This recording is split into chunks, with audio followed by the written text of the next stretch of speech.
ఈ survey report ప్రకారం కుప్పంలో చంద్రబాబు నాయుడు గారు ఓడిపోతున్నారు, వైసీపీకి సంబంధించినటువంటి భరత్ గారు గెలుస్తున్నారని చెప్పేసి ఈ సర్వే అయితే అభిప్రాయపడడం జరిగింది. ఆంధ్రప్రదేశ్ ఎలక్షన్స్ కి సంబంధించి ఇప్పటి వరకు చాలా సర్వేలు అయితే రిలీజ్ అయ్యాయి. అందులో చాలా మటుకు సర్వేలన్నీ కూడా వైఎస్ఆర్సీపీకి ఇంచుమించు 120 సీట్స్ వరకు వస్తాయని చెప్పేసి, ఓట్ పర్సంటేజ్ కూడా 49 to 50% వరకు వస్తుందని చెప్పేసి చాలా సర్వేలు అయితే చెప్తూ ఉన్నాయి. అయితే ఈ సందర్భంలోనే ఒక సెన్సేషనల్ సర్వే అయితే వాళ్ళ రిజల్ట్స్ రివీల్ చేశారు. అయితే ఈ సర్వే రేస్ పొలిటికల్ కన్సల్టెన్సీ నుంచి వస్తున్న రెండో సర్వే. ఎందుకంటే వీళ్ళు మార్చి 23 ఆల్రెడీ ఒక సర్వే రిపోర్ట్ రిలీజ్ చేశారు.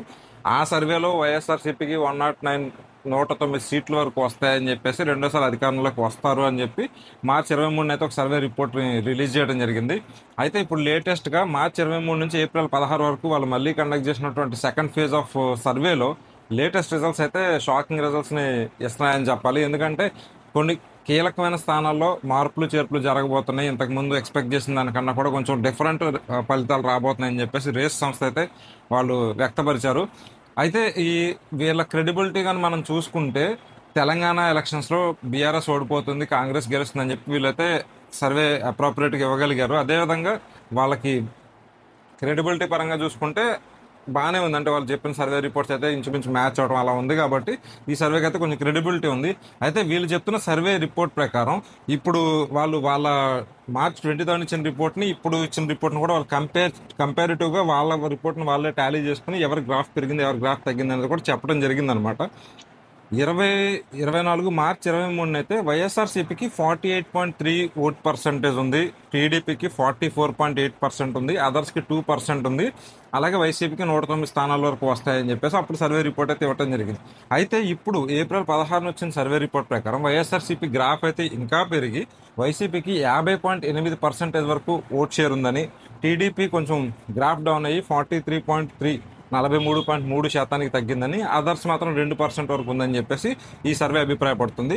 అదేవిధంగా వైసీపీకి చూసుకున్నట్టయితే 132 నుంచి 138 స్థానాల వరకు కూడా వాళ్ళు కొంచెం ఇంతకుముందు ఇచ్చిన సర్వే రిపోర్ట్స్ కన్నా కొంచెం పైకి వచ్చాయని చెప్పేసి వాళ్ళకి చెప్పడం జరిగిందనమాట. అదేవిధంగా కూటమికి చూసుకుంటే 37 నుంచి 42 స్థానాల వరకు పరిమితం అవుతుందని ఈ సర్వే అయితే అభిప్రాయపడింది. అయితే ఈ సర్వేలో ఉన్నటువంటి సెన్సేషన్స్ ఏందనేది మనం చూసుకున్నట్లయితే, వీళ్ళు కొన్ని కీ కాన్స్టిట్యుయెన్సీస్లో ఎవరెవరు గెలుస్తారు ఎవరు ఓడిపోతారు అనేది చాలా ట్రెండింగ్ ఉన్న కాన్స్టిట్యుయెన్సీస్ ఉన్నాయి. మంగళగిరి, హిందూపూర్, అదేవిధంగా కుప్పం, పులివెందుల, ఇలా చూసుకుంటూ నగరి, ఇట్లా చూసుకుంటూ పోతే కొన్ని కీ కాన్స్టిట్యుయెన్సీస్లో ఎవరు గెలుస్తారు అనేది ఈ సర్వే అయితే అభిప్రాయపడింది. ఈ సర్వే రిపోర్ట్ ప్రకారం కుప్పంలో చంద్రబాబు నాయుడు గారు ఓడిపోతున్నారు, వైసీపీకి సంబంధించినటువంటి భరత్ గారు గెలుస్తున్నారని చెప్పేసి ఈ సర్వే అయితే అభిప్రాయపడడం జరిగింది. అదేవిధంగా చూసుకుంటే పిఠాపురంలో కూడా పవన్ కళ్యాణ్ గారు ఈసారి ఓటమి పాలవుతారని చెప్పేసి ఈ సర్వే అయితే అభిప్రాయపడుతుంది. అయితే ఈ సర్వే ఇంకా ఇంట్రెస్టింగ్గా ఏం చెప్తుందంటే, గన్నవరం టీడీపీ కైవసం చేసుకుంటుందని, అదేవిధంగా నగరి కూడా టీడీపీ కైవసం చేసుకుంటుందని, హిందూపూర్ కూడా టీడీపీ కైవసం చేసుకుంటుందని, బాలకృష్ణ గారు విజయం సాధిస్తారని చెప్పి ఈ సర్వే అయితే అభిప్రాయపడుతుంది. అంటే చూడడానికి అయితే వన్ సైడెడ్ లాగా అనిపించట్లేదు. ఎందుకంటే వైఎస్ఆర్సీపీకి కంప్లీట్గా ఫేవర్ చేసినట్లుగా ఉండడానికి చంద్రబాబు నాయుడు గారు ఓడిపోతారు, పవన్ కళ్యాణ్ గారు ఓడిపోతారు అని చెప్పడం లాంటిది అయితే అనిపించట్లేదు. ఎందుకంటే నగరి ఇంకా గన్నవరం ఇలాంటి స్థానాలు చాలా కీలకమైన వైఎస్ఆర్సీపీకి. అలాంటి స్థానాల్లో కూడా టీడీపీ కూటమి అయితే విజయం సాధిస్తుందని సర్వే అభిప్రాయపడుతుంది. కాబట్టి న్యూట్రల్ ఓటర్స్ ఎవరైతే ఉంటారో వాళ్ళైతే ఇది కొంచెం న్యూట్రల్గానే అనిపిస్తుంది అన్న ఆ విధమైన అభిప్రాయం అయితే ఏర్పడింది. అయితే ఈ సర్వేకి ఉన్నటువంటి క్రెడిబిలిటీ ప్రకారం వాళ్ళు తెలంగాణలో ఎలాగైతే ప్రెడిక్ట్ చేశారో అదే రిజల్ట్ ఏపీలో కూడా ప్రెడిక్ట్ చేస్తున్నారు. కాబట్టి ఈ సర్వేకి ఇంచుమించు రిజల్ట్స్ వస్తాయని చెప్పేసి జనాలు అయితే అభిప్రాయపడుతున్నారు. అదేవిధంగా ఇంకొక హాట్ సీట్ మనం మాట్లాడుకుంటే తెనాలి, నాదెండ్ల మనోహర్ గారు పోటీ చేస్తున్న తెనాలిలో వైఎస్ఆర్సీపీ అయితే మళ్ళీ విజయం సాధించబోతుందని తెలుస్తుంది.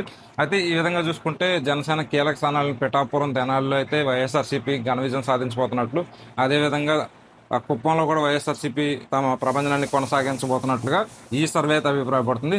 చూద్దాం, ఇంకా మూడో ఫేజ్ ఆఫ్ సర్వే ఏమైనా వస్తుందేమో చూడాలి. గత ఏప్రిల్ 16 అనేది చాలా క్లోజ్ ఎలక్షన్కి, ఎందుకంటే నెలలోపు వచ్చింది కాబట్టి ఈ సర్వే రిజల్ట్స్ కానీ రిఫ్లెక్ట్ అయితే మాత్రం వైఎస్ఆర్సీపీ మరొకసారి ఘన విజయం సాధించుకునే అవకాశం ఉందని చెప్పేసి మేధావులు అయితే అభిప్రాయపడుతున్నారు.